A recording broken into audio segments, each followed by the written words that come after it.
Assalamualaikum warahmatullahi wabarakatuh. Alhamdulillahirabbil alamin. Assalatu wassalamu ala asrafil anbiya'i wal mursalin wa ala alihi wa sahbihi ajmain amma. Perkenalkan, nama saya Mutia Fauziah Hidayat, kelas 11. Kali ini saya ingin menyampaikan ceramah yang berjudul Sejarah Kejayaan Kekhalifahan Dinasti Abbasiyah.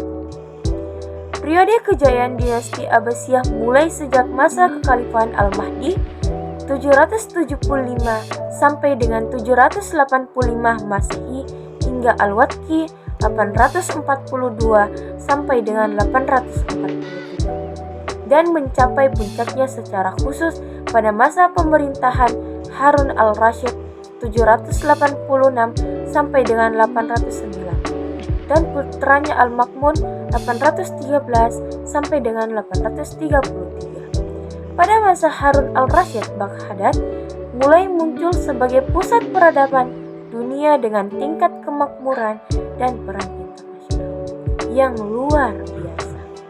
Baghdad menjadi saingan satu-satu bagi Bizantium. Kejayaan berjalan seiring dengan kemakmuran kerajaan, terutama ibu kotanya. Kemegahan Baghdad mencapai puncaknya pada masa Al-Rasyid dengan julukan Baghdad sebagai kota melingkar.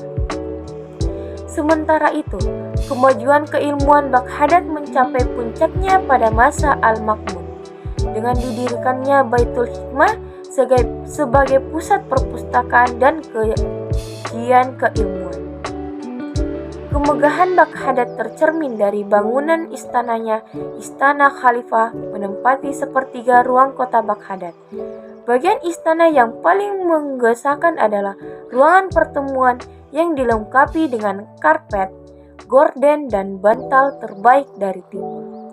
Harun al-Rasyid merupakan khalifah yang sangat mencintai keilmuan. Dia begitu senang bergaul dengan orang-orang yang berilmu. Selain itu, dia selalu menganggungkan perintah Allah Subhanahu wa Ta'ala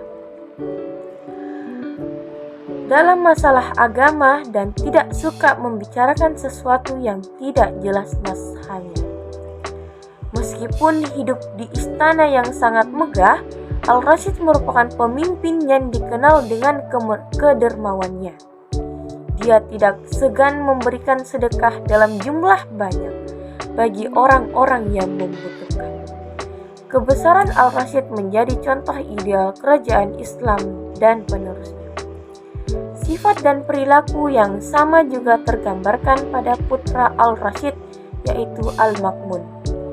Al-Ma'mun merupakan sosok yang begitu mencintai literatur keilmuan. Bahkan dia menugaskan orang-orang untuk mencari literatur kuno ke penjuru dunia.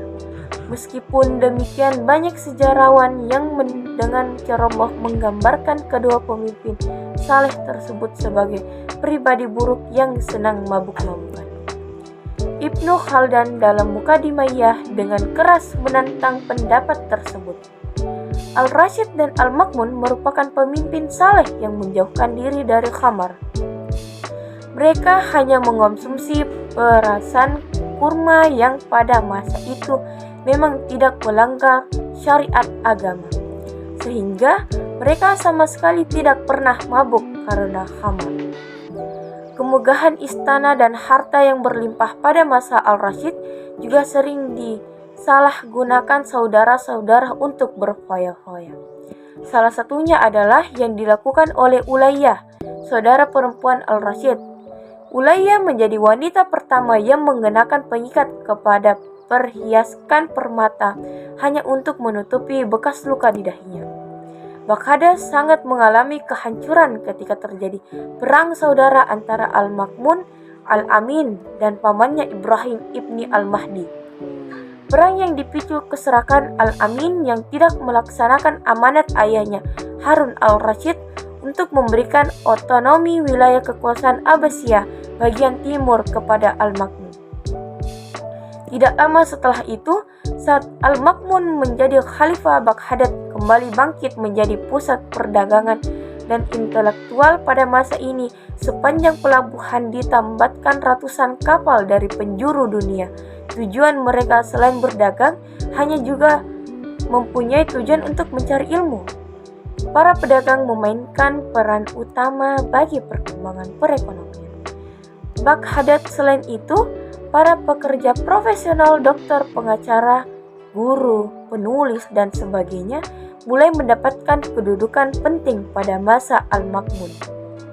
Kemegahan Bak Hadad selain tergambarkan dari literatur sejarah juga masih dapat kita temukan pada karya sastra yang terkenal hingga sekarang. Mulai dari cerita 1001 Malam hingga cerita Jenaka Abu Nawas, seorang penyair kesayangan Ar-Rasyid. Sekian dari ceramah yang saya sampaikan yang berjudul Kejayaan Khalifah Daulah Abbasiyah. Wabillahi taufiq walhidayah. Wassalamualaikum warahmatullahi wabarakatuh.